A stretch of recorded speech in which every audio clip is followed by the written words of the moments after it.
Hello, good morning, everyone. It's nice to have you on this call. Good morning. Thank you very much.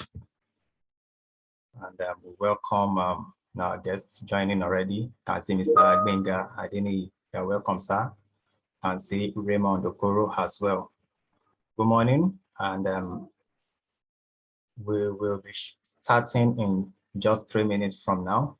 So just to give maybe a few more people to also join the call, then we can actually kick off from there. Thank you very much and welcome once again. Thank you.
All right, thank you, everyone. So I think we can start right now.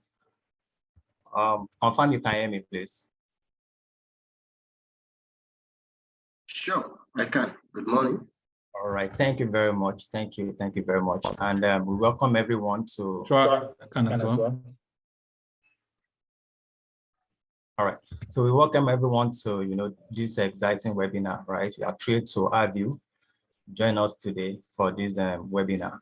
So, but before we dive into the topic for today, I would just like to take some moment to introduce myself and the panelists that will be joining me on this call to explore the topic before us. And also, I'll be also introducing the organization Descasio Limited. So my name is Adedayo Oluyemi. I am a business and ICT advisory specialist with over 10 years of experience as an IT consultant. So I am skilled in both enterprise infrastructure and cloud solution, and I have strong background in virtualization, cloud computing, modern workspace infrastructure, optimization, security, and I will be the host for today's webinar, right? And joining me as panelists for today will be three of our technology experts, Mofayintoluwa Aje, Ikechukwu, Louis Brown, and Fikayo Olaguju. So a brief about our panelists as well.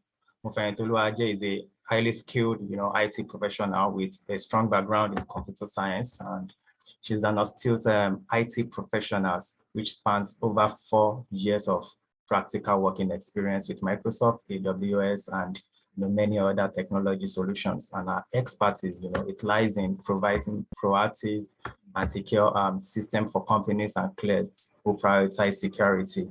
And Mofayintoluwa can say hello to everyone. How are you doing today, please? Hello, everyone. Fine. Thank you very much, Adidaya, and thank you for the introduction. Hi, everyone. You're welcome. Thank you very much. Thanks a lot. So our second panelist for the day is Ikechukwu Louis Bruce. And Ikechukwu is a result and value-driven IT specialist with over 8 years of experience and certification in various technologies, Linux, Oracle, SQL databases, middleware, cybersecurity. So he's a security expert, currently works with Descasio as a lead of cybersecurity. So Ikechukwu, welcome and thank you for joining us. Say hello to everyone on call also. Hello, Ikechukwu, are you with us? Yes, I said good morning, everyone, and nice to be here. Can you hear me? Yes, absolutely. I can hear you now. Welcome. Thank you very much. Thank you for joining us. And the third panelist is Fikayo Olaguju. So Fikayo Olaguju is a dedicated, problem solver for businesses, actually. So and he leverages his extensive expertise in information technology, to deliver business solutions and IT solutions to organizations. Fikayo has over 14 years of experience. Fikayo has successfully guided numerous organizations in the West African region through their digital transformation journey. And his area of expertise also spans across enterprise infrastructure design, IT governance, operational support, system and business analysis, process design and re-engineering. So Fikayo is, has been in industry for quite a while, and we are happy to have him on this call also, to share some insights into what has, been happening in the industry in the security space. So welcome, Fikayo. We are very, excited to have you on this call. Hello, Fikayo, speak to us. Hi, Adedayo. Hi, everyone. I'm happy to be here. You can see I intentionally dressed like a cyber actor so that you know that at Descasio, security is a very serious business. Thank you, and nice to have you. So thank you very much, everyone. I will be quickly sharing my screen, and we'll go straight right into the presentation for the day. So you confirm, please, if you can see my screen. Yes, Adidaya. Absolutely. So I take it from here. So so having introduced the panelists, let me just say a bit of what about Descasio, right? Descasio is a leading digital transformation company who has been known for its expertise in helping organizations, embark on seamless digital transformation journeys, right? And Descasio, having over 10 years of experience in the industry, Descasio has been instrumental in enabling businesses to leverage technology to drive growth, efficiency, and innovation. So, and with strong presence in both Lagos and Accra in Ghana, so Descasio delivers services across the continent with customers in Nigeria, Ghana, Uganda, and so many other countries. And the goal of the organization is to help businesses transform their businesses using information technology. So, and for today, this is going to be our agenda. So we have to explore what actually is XDR.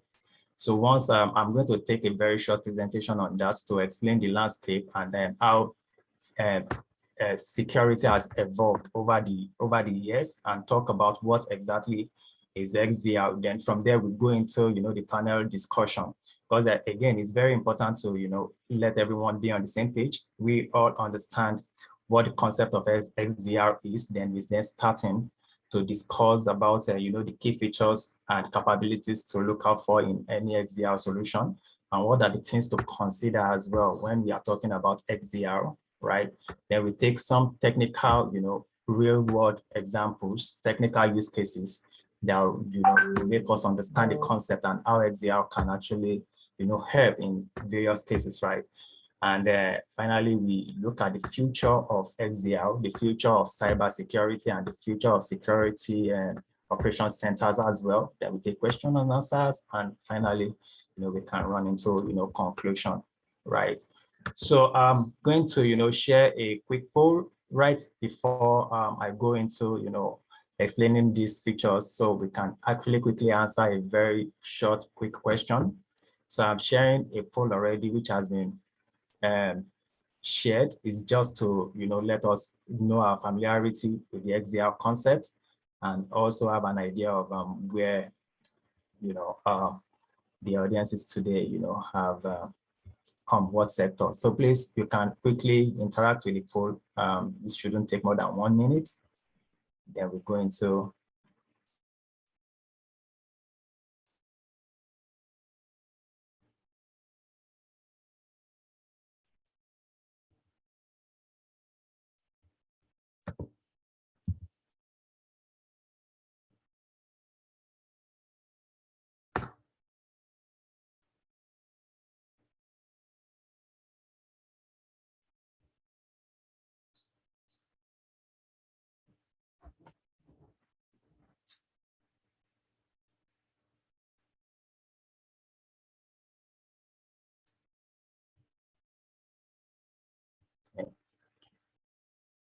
so the results are coming in, right?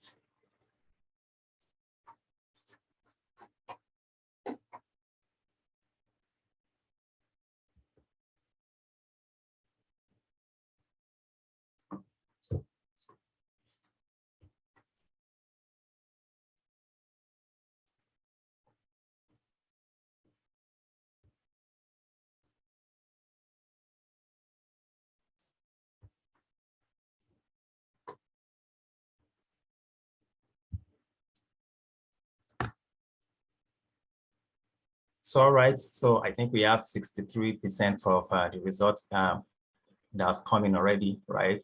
And yes, that's almost 100% now. So, and if we take insight from that, so from the first question, which says, have you heard of XDR before today's webinar? So on that, let me just share, the results to that, which is 38%, of the participants on this call today have actually, I've heard about XDR for today, while 63% of people on the call already confirmed to say that, okay, before today did not heard about the XDR technology, which is extended detection and response technology. All right, and that is what today's webinar should be about, to let everyone understand the concept of XDR, and it can surprise a few people that possibly your organization even already has this particular solution embedded in one way or the other, or possibly it's something that should have been implemented. But at the end of today's webinar, so a lot of this will be understood by everyone. So thank you very much. So let's just proceed.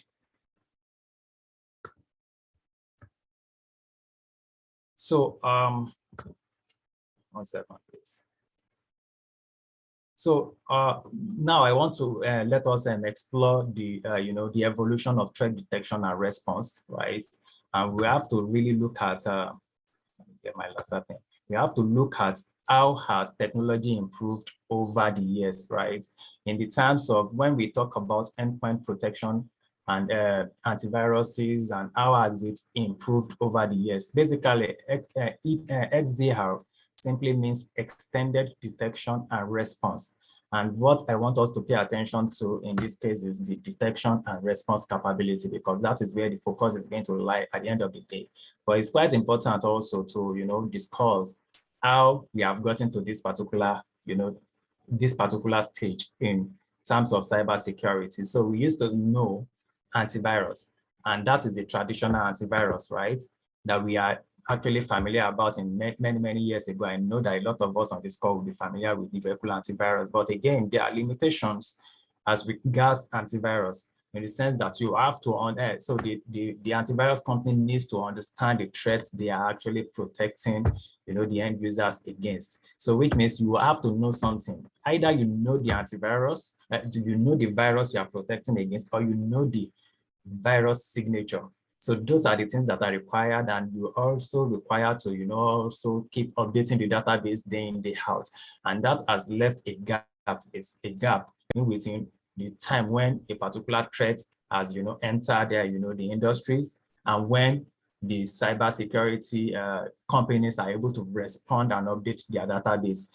So that has left a gap for attack to, get into organizations.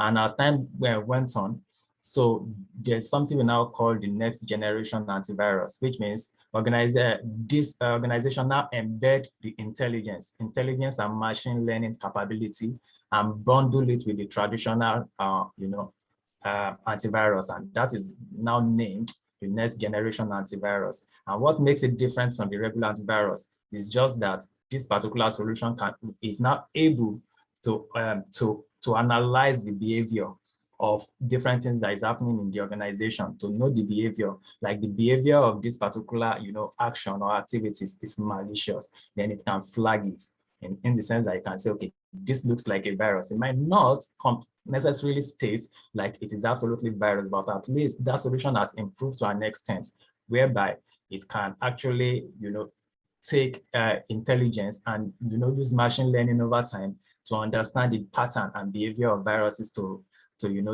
for detection purposes, right? So now this was actually at that point, this was actually more or less like a breakthrough at that time for, pending the time when cybersecurity and solution providers will be able to patch their database for, more virus signatures.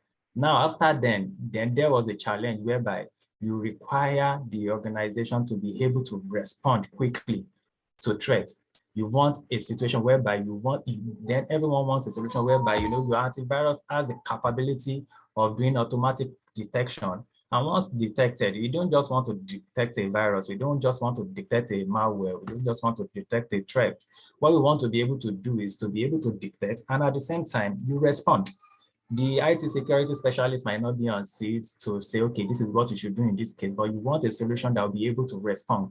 And that is what gave birth to the solution, endpoint detection and response. Now, endpoint detection and response solution was more or less like a breakthrough in the industry at that time when it came into existence, in the sense that this solution will be able to respond on your behalf. Now you don't have to wait, because again, there's a moment between the waiting time of when a threat is being detected and when you respond. And when you leave that gap, right, anything could have happened. But we now have a solution that is able to respond in real time based on what is happening. And again, endpoint detection and response now has the capability to do proactive threat hunting. So which means a threat has been detected, it doesn't end there, and it has been responded to, it doesn't end there. So what we now do next is to say, what is the history of this particular threat? Where did it start from? What system has it touched? So in that way, you can hunt the threat and know, okay, this is a threat. I have discovered this threat on this particular system. But you cannot be absolutely sure that the threat has not actually affected some other things in your whole infrastructure. And what you do in such cases to then then hunt the threat to know which system has been affected, which devices has been affected. You can then isolate and respond to that as well. So that is the concept of threat hunting that is embedded in EDR solution. Now, at that stage, yes, it was a breakthrough when it comes to endpoint detection and response, right? But there's a need for an extended detection and response. And there's the basic reason is that when we are talking about security, it has to be an end-to-end. It has to be an end-to-end thing. You cannot just protect a single system or protect your endpoint alone or protect your servers alone. Why not taking into consideration threats that could exist in your network, threats that could exist on your cloud, threats that could exist in containers, threats that could exist in email.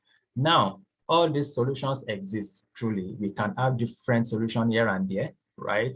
But again, we want to be sure that we can do automated detection and response on all these, on all these, from all these platforms as well. So now that is where the concept of extended detection and response comes out from. So which means, yes, we have had a breakthrough with it in terms of endpoint detection and response for endpoints, that is antivirus. So our antivirus is now able to automatically detect, respond to, threats. What about our network? What about our other devices? What about identity? What about our firewall? So now extended detection and response is more or less like a solution that is able to do the detection and response across all your technology solutions, right? So for instance, if you see this image I have right on screen now, you can see the endpoints. So XDR will be able to take log from endpoints to ingest data from endpoints and detect threats. And while it is being detected, it is able to respond as well. Well, that is what we are familiar with the EDR solution, endpoint detection and response solution. Now, the capability is now extended in the sense that you can now use the same XDR solution to actually detect threats from containers, from network, from identity, from different platforms that you may have. You have the email, you have the cloud. And what advantages we eventually bring to you is the fact that you are now able to, have an end-to-end detection and response, which is what makes this solution very, very, very, very important for every organization today. Yes, a lot of organization already has antivirus, but number one question that we have is that, does the antivirus has the capability to do detection and response on its own without the interference of, the technical team? Again, if it's able to do that, are you able to do the detection and response across all your infrastructure, right? So these are the questions and these are the things we are going to be discussing in the course of this webinar, right? And I have my panelists, which I have introduced earlier, who are going to be discussing, some of these features, and then we actually move on from there. So the next thing is to discuss what are the compelling features of XDR. Now I will be, taking this. I just needed to, put the background in place so that everyone will be able to understand what, endpoint detection, extended detection and response really means, right?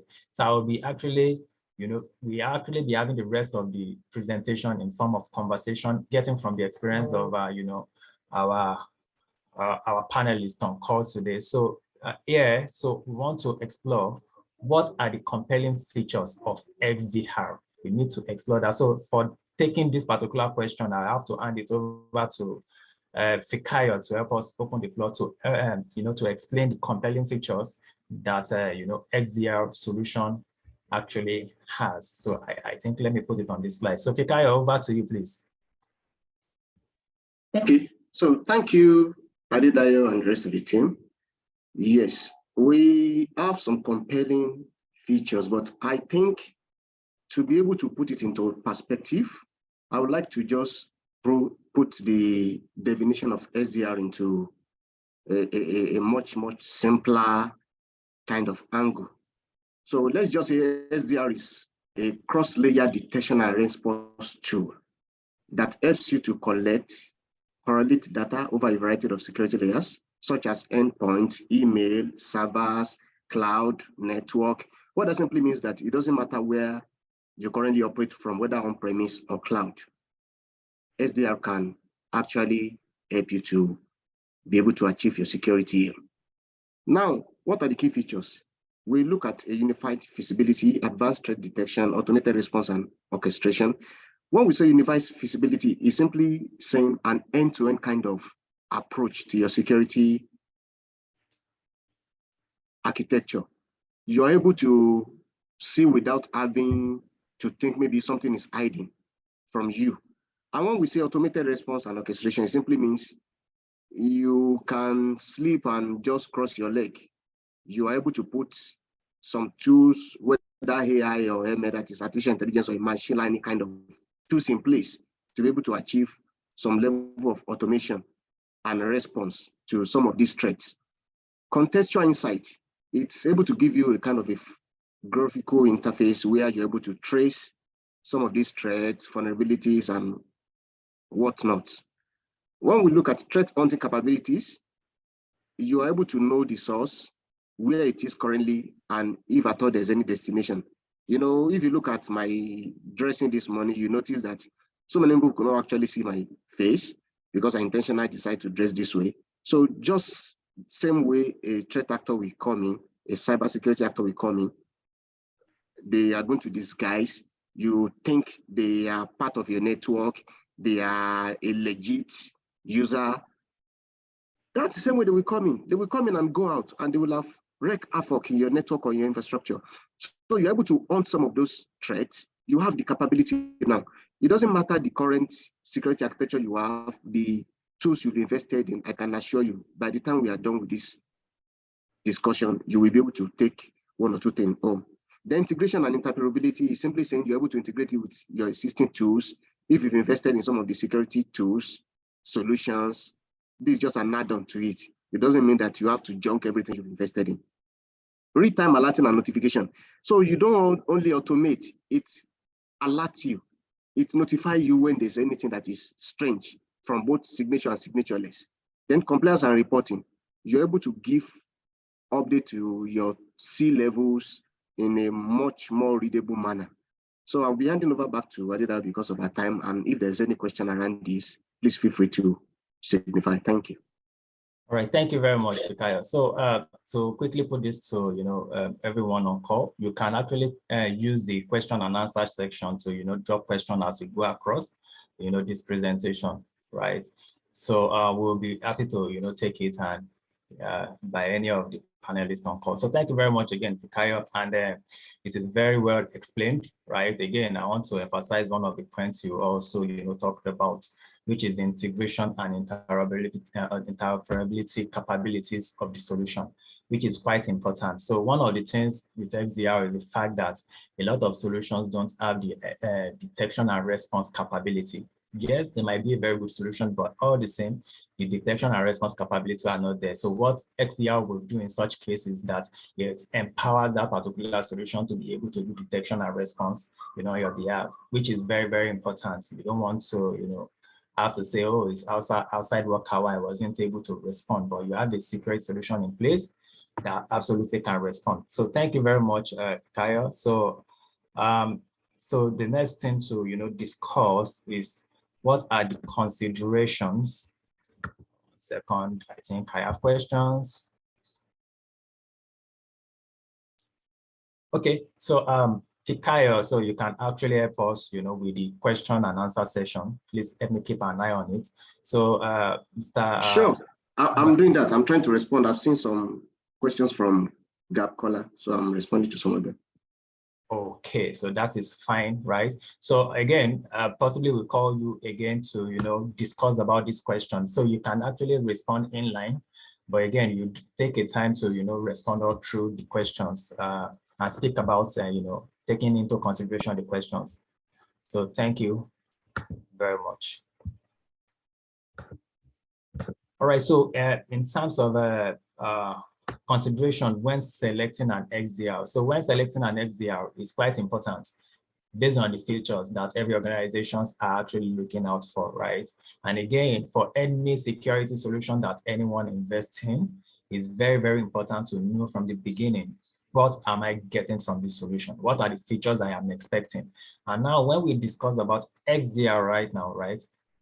what are the things, you should consider before, selecting like, okay, this is the kind of extended detection and response solution I should get. Because again, we have a lot of provider of this security solution, because this is actually the trend right now. A lot of organizations are making sure their infrastructure is able to detect and respond.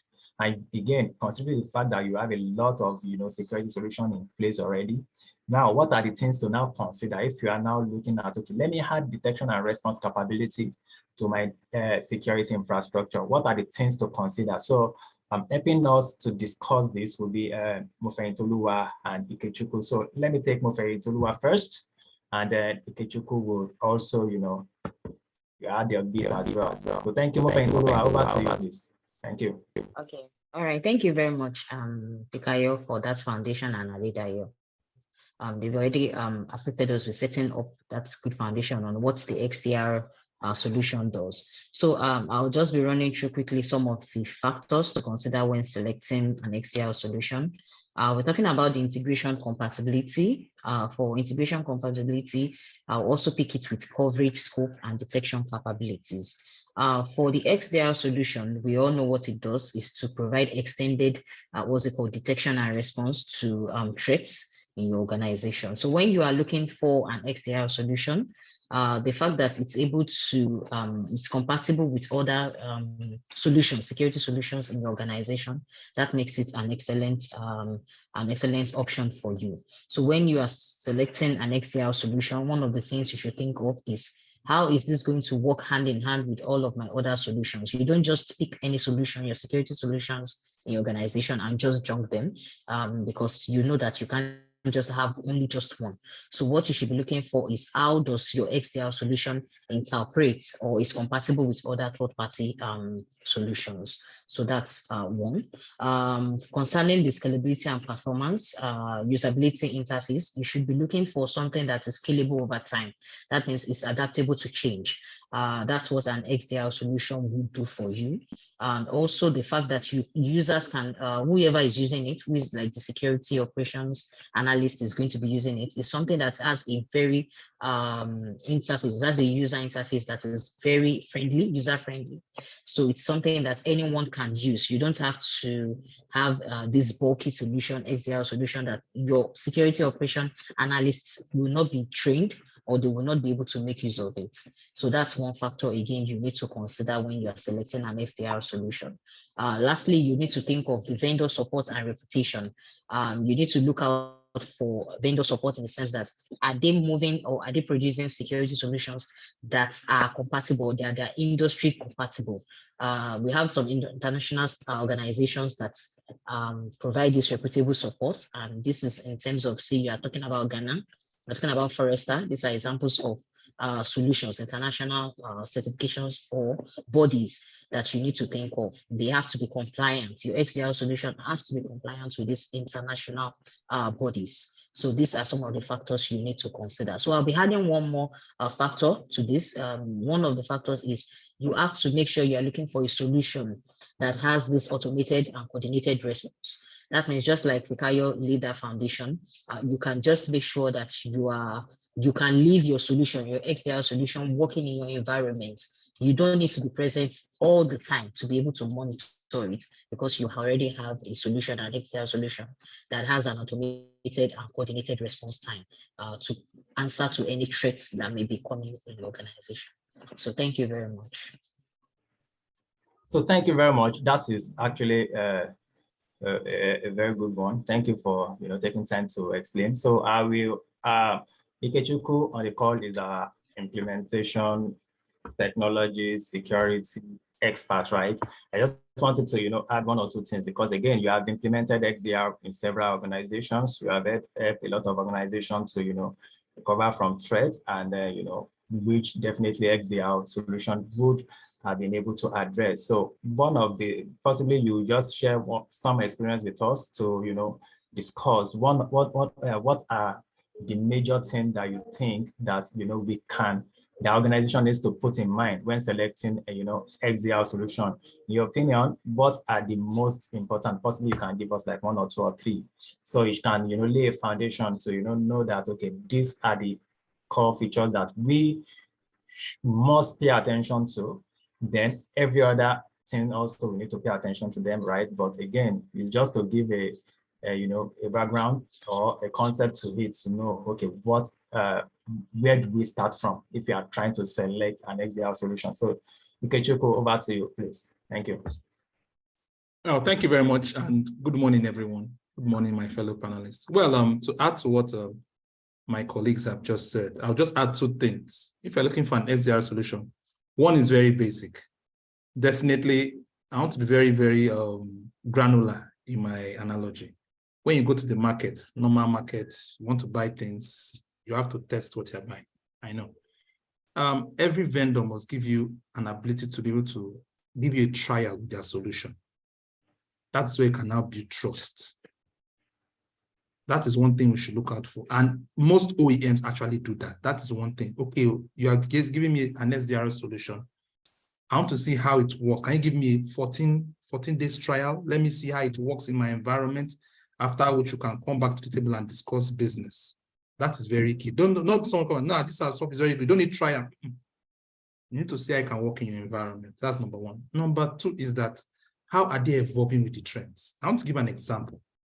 We all know ChatGPT here.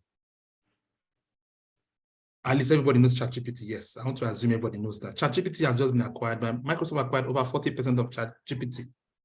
And guess what Microsoft have done? They've integrated it into all their security solutions, so as to enable to quell down the issue of false positives. And that's one area XDR will come to play. Because most times we have security alerts and there are false positives, of which there's no issue. It's like somebody signing in from, goes to maybe a personnel. I'll give an example. A personnel goes to Belarus. Belarus is a red spot zone. Maybe one of your guys in your company travels to Belarus, maybe to do one or two things there. And from there, it's logging into your environment. Naturally, it will send out as a false positive because there's a connection coming from a red flag zone. So with that, but it's just a false positive. It's a normal person, but just from the zone is connecting from.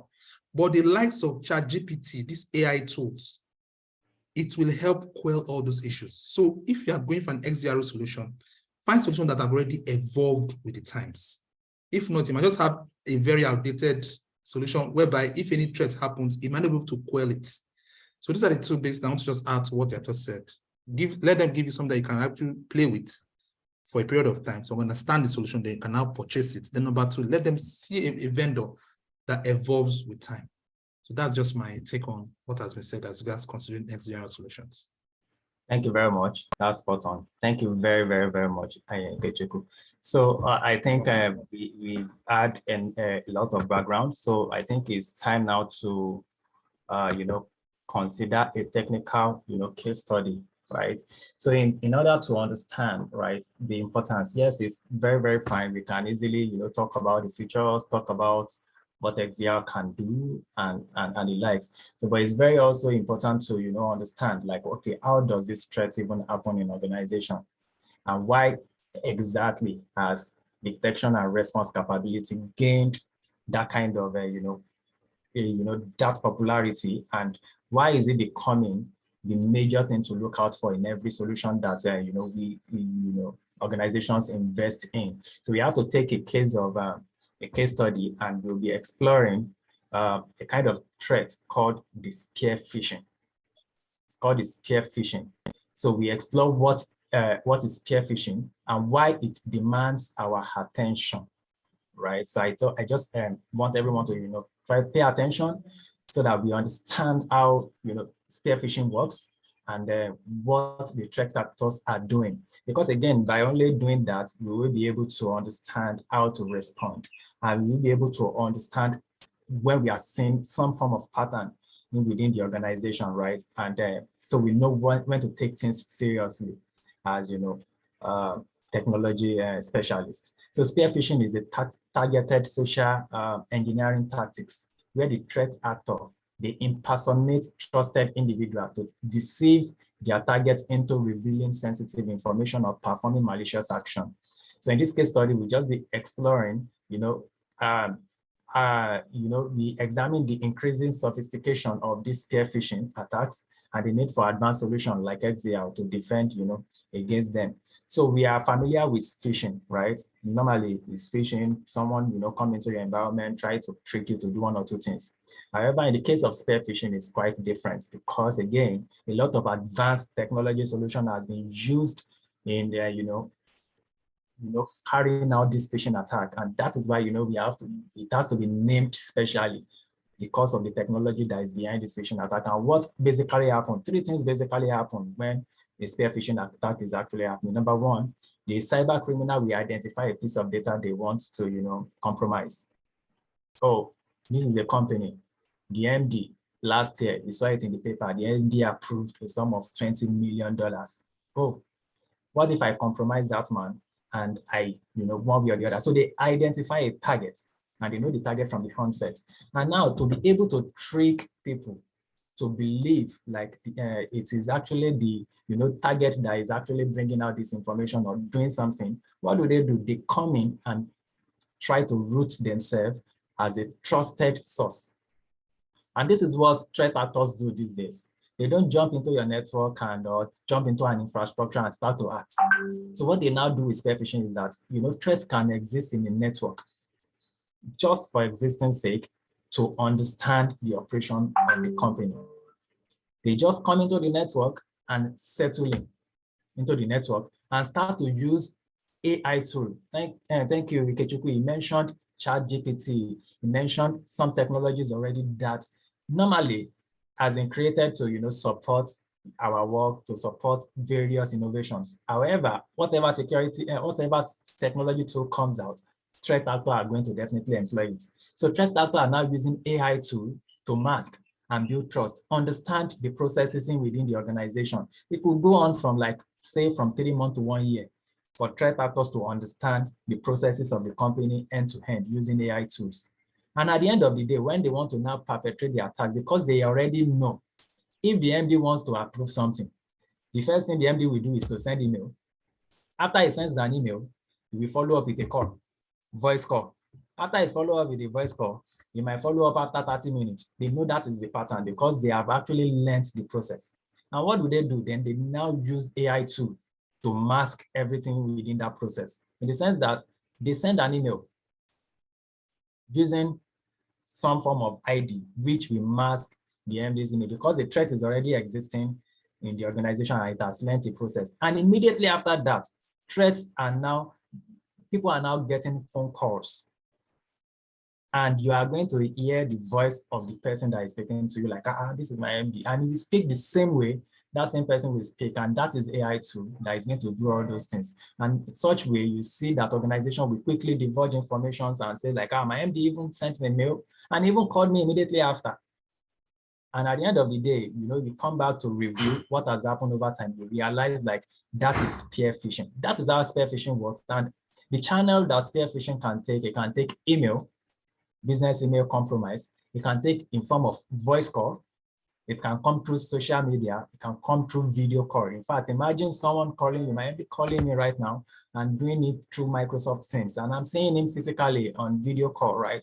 I will almost believe, right? But again, the background to that happening is simply means that something must have been happening over time, which must be malicious, right? And which must have been detected before that particular time. Because again, as I have mentioned, spear phishing is something that happens in an organization and it takes a long time to understand the processes of the organization. So now organization needs to be aware that it is a continuous thing. You have to look in within to note that no threat is existing within, because threats these days are studying your infrastructure before they strike. And the third thing is that at the end of the day, they then carry out the threats once they have the confidence that, okay, I have enough information. Now, this is how spear phishing works. And in terms of, before I go to my questions, right, in terms of where it has happened, it happened to Twitter. And this is, right, Twitter's thread, their support thread. They had to come out openly to say, okay, they have been attacked by a spear phishing attack, and it was through a voice phone call that it happened through, and they lost, a lot of assets. This thread is still, active to today. There are a lot of things that goes on within this thread, but it's just to bring out, a real life scenario of something that has happened and which the company has really come out to really speak to say that, okay, this has happened. Now, it now takes me to questions, and let me take it to our panelists to, help us, break this down on what organizations should do in such cases. But I know for a fact, XDR solution is one of the solutions organizations are quickly putting in place to be able to detect this kind of, this kind of attack. So let me just leave it to our panelists to take it. So the first question, I'll be letting Fikayo take that question. So with the attacks getting sophisticated by the day, so can we easily say that the threat actors are ahead of the game? That's the question, because again, if you look at this kind of threats, they are existing here, they are using AI tools and everything. Can we now say that the threat actors are ahead of the game when it comes to, the battle between the threat actors and the cybersecurity agents? So Fikayo, please take it up from there. Okay, so thank you, Adedayo, and thank you, everyone. I think it's a bit very interesting to respond to this question because I won't be able to say yes or no. Whether organized cyber criminal gangs or state-backed or affiliated advanced persistent threat groups, we all agree that these threat actors have actually vastly increased their sophistication. And when we look at the way they are incorporating their arsenals, their new techniques that actually make spotting some of these attacks tougher, it's even most becoming very much more difficult to detect such. So, and when we look at how to protect some of these things, there are a lot of approach to it, but I would speak more for why it is important. I know that one of the questions that was asked was that who are the vendors we work with? According to Checkpoint Survey, that's Checkpoint Software Technology Survey, they state that in 2021, very recent data breach investigation report that phishing attacks were involved in over 36% of data breaches. And if we want to say whether it's important or not, these are some of the metrics we have to be looking at. If some of the top vendors or corporate organizations, some of the multinationals of this world have been attacked, and you can imagine the amount of their IT or security budget. In fact, one of them say a phishing attack at the less cost of data breaches and with an average price of $4.65 million. Looking at all this, can we overemphasize the advantage or the benefit of protecting ourselves, or the importance of protecting ourselves or of protecting your organization against such attack? Then aside that, I also want to mention the fact that some of these threat actors, they tend to, just the way I dressed, which I'm going to be unbundling myself shortly. Before the end of this call, I'm going to be removing my hoodie. I just want to show you that somebody can be a threat actor and still pretend to be your internal staff and still be able to carry out whatever they want to do without you noticing. Some of these threat actors, which are also called malicious actors, are people with intentional causes. So they may be disgruntled staff. Okay, there was an organization we went to, a top rate organizations in the government sectors, and I saw a port. The first question I asked them was that, can I plug my system into this port? Okay, they say, yes, you can plug it. Is there any security, like a sticky port or something that says if I plug in, I won't be able to access your network? There are so many things we do. People have access to our Wi-Fi.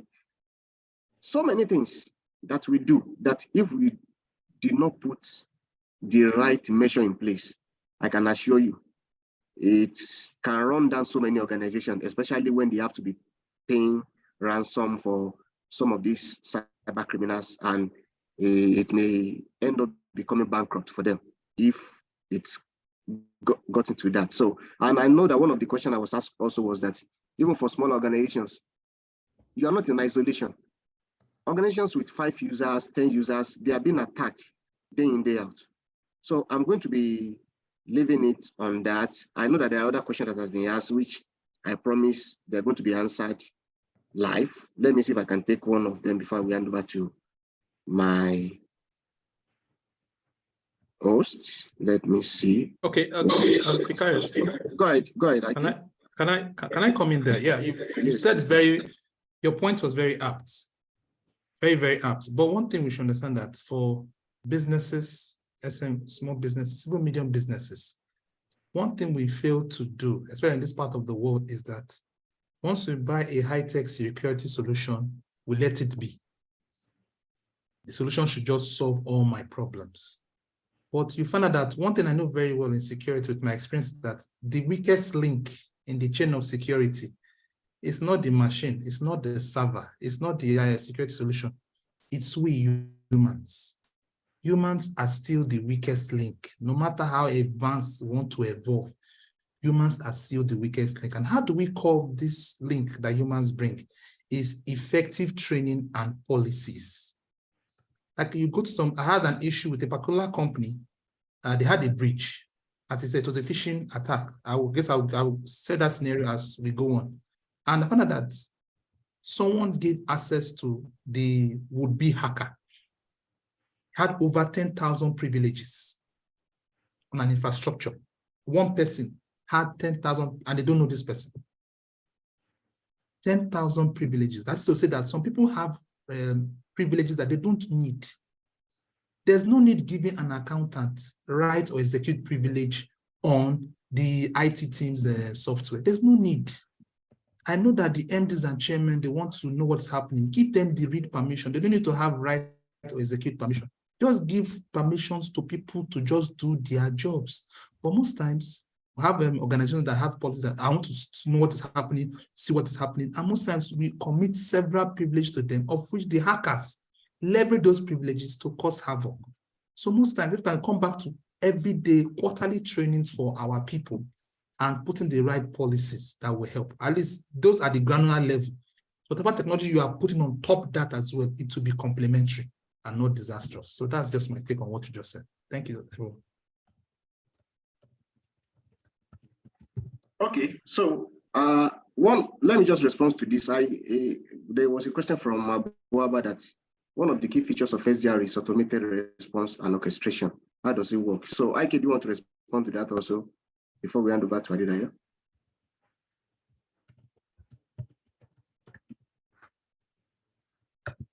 Sorry, I was muted. Okay. In answering to that, it has already been inbuilt already because of the threats, threat detection and protection ecosystem that we have with most of these SDRs. Machine learning has already been added. AI has already been added. So once something comes, like I give an example, like now, if I go to Russia, Russia has been marked X. Every XDR solution on the globe, except the ones from China and Russia, every other ones from Australia, Norway, America, they've marked Russia and Belarus as red zones. So any connection coming from there right now, from any SDR solution, it sees it as what? As a no-go area. So most of it will block it and put it in a sandbox. You're not left for you to go and check if it's actually, okay, this is one of our clients, one of our guys, one of our executives, to actually remediate it and allow such. Naturally, every XDR solution, let's say before you get an XDR solution, look at the features. Automation is part of it. And want to make it automated because of this machine learning that has been embedded into it. Because you might not know every form of threat that is coming. But because of the database that has already been accrued already, once you see something that is in tandem with what's already in the database, naturally it will just be that this is an attack. So it just puts it in a sandbox. That's only come near your infrastructure. So automation is already part of it as well. It's like nobody buys a car, no have a tire. That's just it. That's good. Thank you very much. Thank you. You're welcome, sir. Thank you, Fikayo. So I think we need to move a bit fast, right? So we can round up in time. So let me just quickly ask Mofa Itoluwa. So I think you should just quickly, let us know how can we identify spear phishing attack? What are the things to look out for as a, cyber security experts in an organization? What are the things that we need to be aware of? What are the things that are happening that will give you an indication to say this might be a spear phishing attack? Mufentolua, please take over. Yeah, all right, thank you very much, Dayo, for that question. Like we've already said, we've defined what spear phishing is, and I will just want to pinpoint on one of the key points there, or the keywords there. So these are the keywords that can be identified with spear phishing. The first is it's an identified data, or they are looking for an identified information, or there's an important information that's it's very important to the cyber actor, or to the malicious actor. The second is coming on the basis that they are targeting a particular individual. So it's not just the general or the regular phishing that we all know. So this time around, you are tying it to a particular individual who is probably important in the scheme of things for that malicious actor. So one of the things you should look out for, majorly like Dayo depicted in his presentation before now, you could see the guy dressed in an hoodie just like Fikayo is emulating, and is targeting, for example, say someone who is very crucial to what he is looking for in that environment to cause havoc. So that's one of the things. So they use this method, which is called, usually they use emails. Like we can see on the screen, you can decide to go through the accounts, the email accounts of people you are targeting. You can decide to hack into their inbox. You can decide to pose as them. That means you are trying to look out for the information to behave like that individual that you are thinking of spearheading. So one of the things you should be able to look out for is that you should be able to check every email attacks, emails that come into your organization. You have to be very careful. So you can see a particular email coming into your organization. It comes into your inbox, your Outlook inbox, and you can see, oh, it comes from somebody. But there is a way it's going to look alike like somebody that you know. It's going to the email body, the content, but there are some things that would give it a mail. Before you be able to click on any email, try to identify who and who is this coming from. So you need to check the email, the sender email, as well as the address. Something would give it away. Is either there's going to be something that is not completed, or the email address looks very fishy. It's not something you are used to.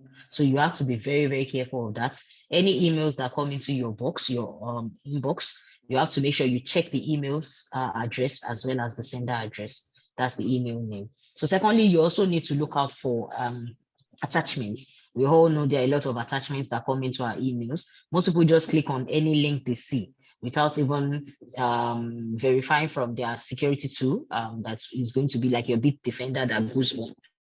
So you need to be able to, before you click on any link that comes up, you have to be very, very careful. So you make sure that either before you click on any link, you are verifying with a phone call, or you can send a message personally to this person. Oh, did you send me an email? And verify that this is the same person. So these are some of the things you need to look out for. So lastly, I will be going across to how can you prevent this from happening. I will always encourage people who are in high level, or if you know you're an important person in your organization, make sure you do a routine check of your passwords. Change your passwords regularly. Make sure they are not just passwords that are easy to know. Make sure you are changing it routinely, say in average of say 30 days. You make sure you change your passwords, and also do not give out compromising information about yourself or about your organization online. So these are some of the ways to prevent spear phishing. Thank you very much. Thank you very much, Mufentolua. Actually, that's perfect. So she actually explained more on business email compromise. So the most important thing for everyone is to pay attention to your environment, right? Someone says, I sent you a text message, and the person replies, no, I didn't. That is one of the things that as a security specialist you have to pay attention to, because as we mentioned earlier, so these threat actors are using various means, SMS, phone calls, and stuff like that. Another thing to pay attention to is to have periodic vulnerability assessment and penetration testing, right? Which is more or less like a requirement for a lot of organizations to have that done periodically, because when you do comprehensive assessments like this, then such threats can be detected during those assessments. So I think that's fine. So thank you very much, Mufentolua. So Ikechukwu, as someone who has, worked and implemented various solutions in the technology, in the security space, and, implemented this XDR that we are talking about. So I just want to ask you, how can organizations defend against spear phishing? So what do you recommend? Working with a lot of organizations right now, who might not have, who might have, what do you recommend? How do you think, organizations have to, protect themselves against, spear phishing attacks specifically? So I just wanted to, take it broad in terms of end-to-end, right, security. So possibly if there's any other thing to, put in mind to, defend against spear phishing, you can share with us. Thank you. Okay, thank you very much, Adedayo. I'll just start from where I stopped before. For spear phishing, I tell people that it's not about the technology. First of all, before you bring any technology, your people must have the orientation about security. That is very key. I guess one thing we just tell people, let's buy the solution, which is very good for business. But in discussion, what we want to emphasize is that not about technology, but your people itself, because your people are the ones that will cause the breach. There's several instances whereby people just leave their password anyhow. Someone hacks into the system. They say, I know this solution is not good. This solution is good, but it's just that you yourself were not actually well taught in the area of social engineering. So first of all, the people. Now come to the area of the technology. When it comes to the technology, you have to look out for various things. As I said earlier, its ability to evolve, to automate threats. Like for instance, someone comes into your workload or your infrastructure, is going to leverage the vulnerabilities. I give an example. Something happened in an organization, and found out that the network administrator was somebody who loves cats very well. So the hacker just knows that since you love cats very, sent him several postcards of cats. But embedded in those postcards of cats were what? Were phishing attacks, were Trojans. So when he clicked on it, basically all his credentials, all his access keys, we just harvested everything. And as Mr. Dayo said, he just went to the infrastructure and studied everybody's pattern. When it was time to do the damage, the hacker did the damage he ought to do. So basically, the people must be aware that, see, we live in times that are actually, we are exposed to this danger. We have to see how we can, first of all, train ourselves. Then the technology to come, we can recommend several technologies. I will always recommend technologies that have, someone asked a question about recovery to a point in time after a breach has occurred. Yes, look out for solutions that have that inbuilt data recovery. Not all SDR solutions have it. When you're looking out for solutions, that should be one of the key factors. So in case any breach happens, you can recover to a point in time because of the internal inbuilt backup system. That is one very key thing. Then also the ability to automate, which you said earlier, because of the AI and the machine learning threat landscape, they have the database. So you have to look at how do they evolve with time. Dayo has given us a chronology of how everything has evolved from antivirus to the rest. But this time we have gone a step higher. Google has launched out their own form of ChatGPT, and they've embedded it to their security tools as well. So everybody is knowing that, okay, see, we have to help our security team because a particular SOC with your SDR, several things will be coming your way. These tools will help to know what you need to do per time. They will submit, okay, these are the very critical ones, so handle it. While the other ones, we can help you handle it while you handle the major ones. So basically, these are things you need to understand, that the tools you need to have, don't just pick any tools from the vendor or from the shelf. These things are very, very critical, which is ability to automate, inbuilt database, inbuilt recovery. And also one thing is that you must have that ability to evolve with time, because the industry we find ourselves, it has come to stay. Attacks will come, attacks will remain. So these are things I just put out there, because given a scenario of how it happens, there are several ways phishing attack can come. Look at the case of Twitter, to through a phone call. How do you leverage that? There are AI tools that you can incorporate into your SDR, either as plugins or they come together with it. Most SDR vendors are beginning to upgrade. Okay, how can we implement email plugins that can help? Particular email comes like they know that this email is a phishing email. Immediately it sandbox it. A call is coming to that this call is a fraudulent call. It gives you those alarms. Even with your, forgive me, I read this example. with this tool that checks for numbers. Most of us have gotten the name of this tool. What they call it? Truecaller. Most times, once a spam call is calling, most times you see it's red, spam. Truecaller has integrated those plugins as well to make sure that nobody is scammed, because people leverage on several numbers to do harm, even on the internet and even on normal online phone. So these are just things that we need to just understand, because once we understand it, we know the right tools we can buy. So these are my thoughts on it. Thank you very much, Ikechukwu. I think you actually explained perfectly. Thank you very much. So quickly, I'm going to ask Kaya one last question from this session. But before then, I'm launching a poll, which I want everyone to participate, right? So it's just to, have an understanding of, what you currently have. So kindly participate in the poll. So I've shared it. So Fikayo, let me come back to you while everyone interact with that. So why do organizations need XDR solution to effectively protect themselves, possibly against spear phishing effectively? Why do we need it? Yes, we've talked about different features that XDR have, but I wanted to speak specifically to, why XDR solution is one of the security solutions out there that are effectively protecting organizations against spear phishing attacks. Fikayo, please take it over. Please, everyone, you can fill the poll. I've shared already. Thank you. Okay, so thank you very much. I think the response is going to be a bit short, because when you look at the framework or the architecture of the SDR itself, it actually shows the benefit of SDR over some of the other point solutions that we've been using. So when we look at one of the value proposition is ability to respond in real time. Yes, we understand that there are so many other solutions that gives that capability, but do that solution give the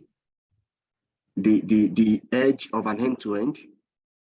When you are showing in one of the slides about the evolution of some of these security tools and how we are now at SDR, we understand that even though we might be having so many point solutions, but aside that, what are the benefits?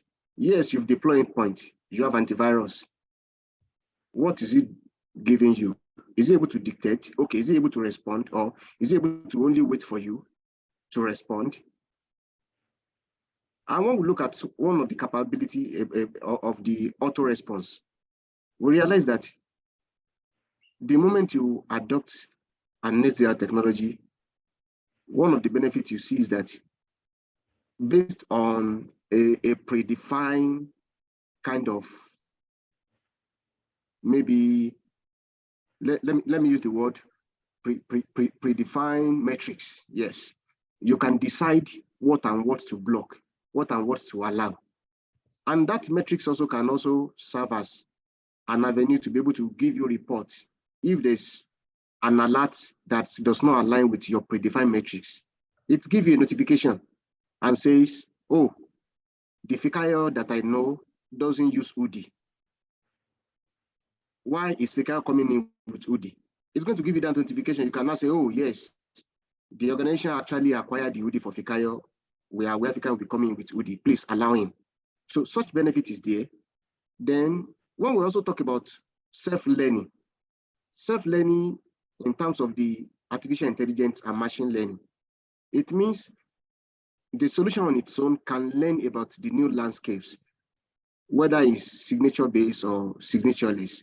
It can relate to multiple databases and be able to respond even based on undefined kind of metrics also. So yes, some of those benefits are there and we cannot overemphasize it. But I know that there's another question I was asked, that there are so many solutions in the environment. How do we know when to have the SDR? Maybe I will leave that question to the session where we're going to be discussing about maybe the capability of SOC and SDR and the difference and the value they bring to the table.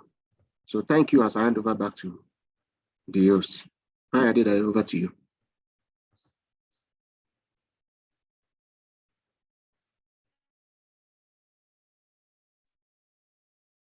Hello, Adedayo.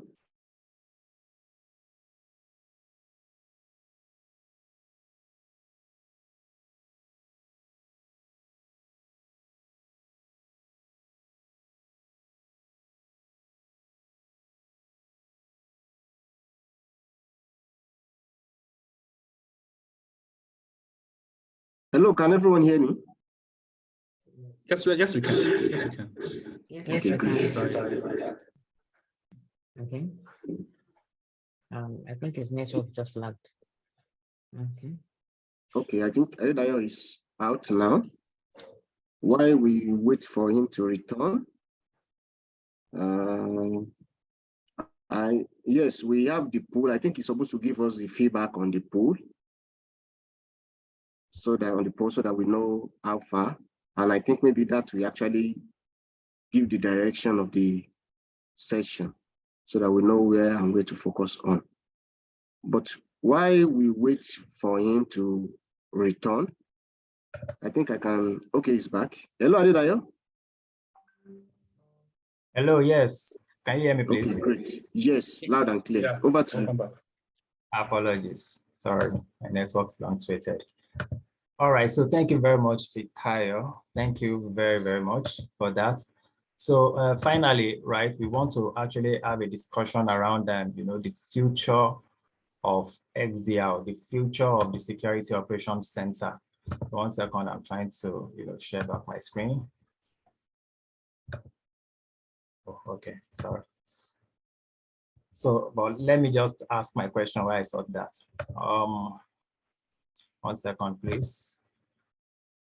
Tough.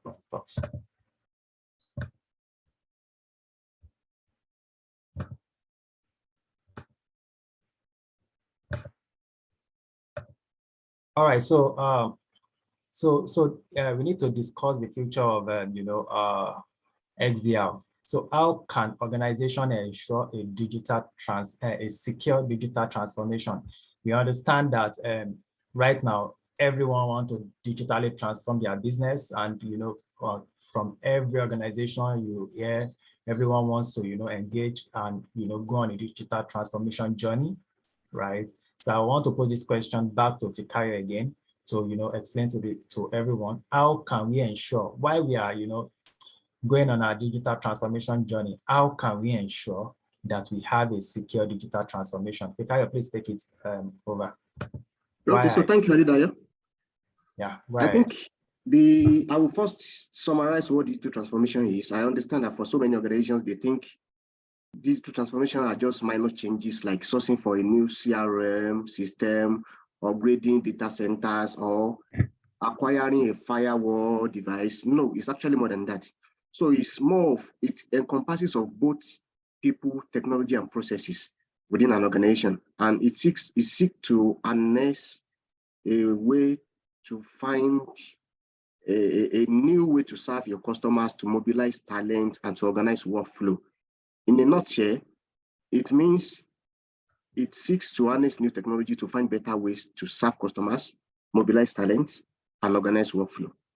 And when we look at it from that perspective, we realize that there's so many benefits of this digital transformation. I remember a question was asked that, what about organizations of like 14, maybe 10 or 14 users? How can they harness this? So one of the advantage of digital transformation is, or let me just mention a few: customer convenience, remote working, upskilling and recruitment, then reduce time to market. And what is actually the main challenges? What are the main challenges of digital transformation? One, we have third-party visibility and storage security. Secondly, we have implementing automation securely. If you look at it, the first two are talking about secure. Then thirdly, boosting staff cybersecurity skills. Then last but not the least, poor project design and management. You can see that from all these 4 points, security carries 3. And organizations doesn't really think security matters when they are thinking of digital transformation. And we've seen organizations that we invest a lot of money in things or in technology, and they don't invest in planning, in proper planning. When we talk about poor project design and management, part of it is not giving the right importance or the right approach to the security perspective of some of these at Drive. So I look at the actions to empower secure digital transformation. How can you support your organizations, or how can you empower your organizations in terms of a secure digital transformation? I look at 5 major points. One of it is align security strategies to business goals. And I understand that for some of our attendees that have asked me questions, some want me to mention product, some ask questions around, oh, what particular solution are you talking about? We can be specific. We need to look at your strategic goal. What are you trying to achieve? What is your intent? For instance, a customer came to us and said, my business is to sell chicken. Oh, your business is to sell chicken. How can you use technology to enhance my business? So we look at it from your time to market, you trying to satisfy your customers, and you trying to grow talent and improve skills. And we look at that business goals, and we try to architect a solution that will fit into your goal. So we don't just say, oh, 1 vendor, 2 vendor, 3 vendor can meet your requirement. No, we are not vendor-centric, we are customer-centric. Whoever can help you to achieve your aim, that's the people we are going to pitch a tent with. Our leadership team have already taken their time to partner with a whole lot of top-rated OEM from both Gartners, IDCs, and Foresters, and we can assure you that working with Descasio, we actually leave you much better than we met you, because one of our mantra is that we try to be the bridge from where you are to where you are going to. Then I talk about finding balance between risk and reward. That is very important in digital transformation journey. Run your future business with cybersecurity in mind. You cannot isolate your journey from cybersecurity. Drive productivity and convenience. While you drive all that, you need to look at the productivity of your staff and the convenience too of the technology. Then, as IK mentioned, you need to build a secure culture. Technology does not work in isolation. People use this technology and they leverage on processes to use technology. So if a secure culture is not built, then I can assure you the whole digital transformation journey that so many organizations are planning or embarking on may just be a fluke. Then aside that, I know that there was a question around the fact that some organizations have invested in so many tools like EDR, MDR, SIEM solutions. I know there is a concern around the fact that when you're introducing a SDR, where those SOC sits, where those SIEM sit. I'm going just to be mentioning something little about that, then I will allow IK to support me on that. So when we talk about the SOC, the SIEM, I think it's very important for us to know that both are 2 different solutions. It simply means SOC is Security Operations Center. They are both security solutions, but they have different functions and purposes. Why the SOC happen to be a centralized team that is responsible for monitoring, detecting, and responding to some of these incidents. Some of the functionality, the benefit of SDR we've mentioned about, you realize that it's a bit different because SDR is a solution designed to provide a more comprehensive view of an organization's security posture. It does this by collecting data from multiple sources, which has actually been discussed earlier. So in a nutshell, they do 2 different things. An SDR will be a valuable addition to your SOC. It is going to complement your SOC capabilities and provide additional visibility and threat detection capabilities. So I'll be handing over to IK now to help maybe put more perspective into that, then why we hand over to the host. Thank you. Wow, fantastic, Fikayo. I guess you just really pulled the word out of my mouth, in the sense that what your SIEM helps you to do is just it records your logs. You might have SIEM just brings your logs, but what your XDR helps you to do is to respond. It's the ability to respond. Fine, your SIEM might detect, but your SIEM doesn't have the ability to respond. It just tells you that as somebody, someone came into your infrastructure with a hoodie, that's what it will tell you. But your SDR, with the policies you create and the policies that are custom generated, you can configure so that says that somebody comes to my infrastructure with a hoodie, please suspend the person or put the person in a triage, in a sandbox. Come and check to know if the person has any form of attack to our infrastructure. That's what the XDR will help you to do. Your SIM will tell that the person came. XDR will tell that the person came, but we have kept him at bay in acknowledgement to the fact that there's a policy on ground that such person from such place should not have access to these environments. So XDR goes forth to detect and also respond while you are asleep. But your SIM, you have to come there and read it. Okay, what do I do about this has come? You have to go check the IP address, do this, do that. So it's more work for your SOC team. So your XDR tend to reduce the load. It makes your SOC team major on the major and leave the minor things for the automation to do. So I guess that's what I'll add to that. Thank you, everyone. Over to you, Adida. Thank you very much. I think, in fact, that's your explanation. You have actually, I think it's the nail on the head.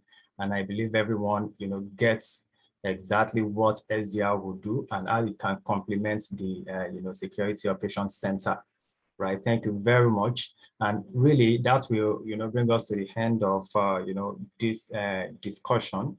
So we'll be happy to, take questions. So if anyone has questions, you can absolutely raise your hand. Then we enable the capability to, be able to ask questions, right? And I believe most of the questions in the, chat section has been answered. But again, anyone can still, ask questions, can raise your hand. Once we see that, we'll allow you to speak. And, we will take your question to be able to address it. So basically, that brings us to the end of, the session. But again, let's just, emphasize Descasio is a digital transformation company that helps organizations to digitally transform, their work, right? And there's a reason why we are here. The reason why we are here is just to, be able to partner with various organizations and to be able to also deliver, what we have actually discussed right on this call. We deliver various technology solutions, end-to-end solution. But again, at the back of every of the solution that we deploy as Descasio, we want to ensure that our partners are well protected. And that is one of the reasons why we have put together this, this webinar so that we can, have these discussions together. So, and again, with Descasio, right, we can be well, assured that, again, we are going to, bring, appropriate expertise, experience, and, people to, work with you in doing this. So for XDR solution and any other solution, we are always, open to, engage in POC activities, right? We can bring in devices to your, environment. We can come into, have a, a POC with you in your organization. So, and a bit of some of the customers that we have worked with, right? So we have worked with a lot of enterprise organizations, small, medium, businesses that we have worked. So these are just a few of, the customers that we have worked with, right? And so thank you very much. So we will take questions and answers then, and then we will round off because I know we've, spent quite a time here already. So thank you very much, everyone. And I need to appreciate my panelists, Mofenitoluwa, Fikayo, and Ikechukwu. Thank you very much. And you have been very helpful today. Thanks a lot. You're welcome. Yeah, you're most welcome, Adedayo. I think we should thank our esteemed attendees more. And on the lighter note, I'm not going to come to your environment to come and hack it. So Finally. It's just for the webinar. So when you see me in your environment, I'm coming to talk about how we can digitally transform your environment, how we can support you, how we can be a trusted advisor to your esteemed organization. And I can assure you, you will be glad you did. Thank you very much. So thank you very much. So I am leaving a poll open, just 2 questions, just to get your feedback on the webinar for today, right? So thank you very much, and we appreciate you. Thanks a lot, everyone. And I think on the second thought, if you are not able to ask your question now, please feel free to reach out to any of your account managers or the panelists through our email addresses or through hi@descasio.io. You can push in your questions, your concerns. We'll be glad to respond at the speed of light. Thank you very much. Thank you, everyone. All right, thank you, everyone. So I think that brings us to the end of the webinar. So there is a poll that's currently running. You can fill in the poll and then you can leave afterwards. Thank you very much. I appreciate it. See you next time. Bye-bye. Yeah, thanks everyone. Bye, everyone. Cheers. Thanks. Bye.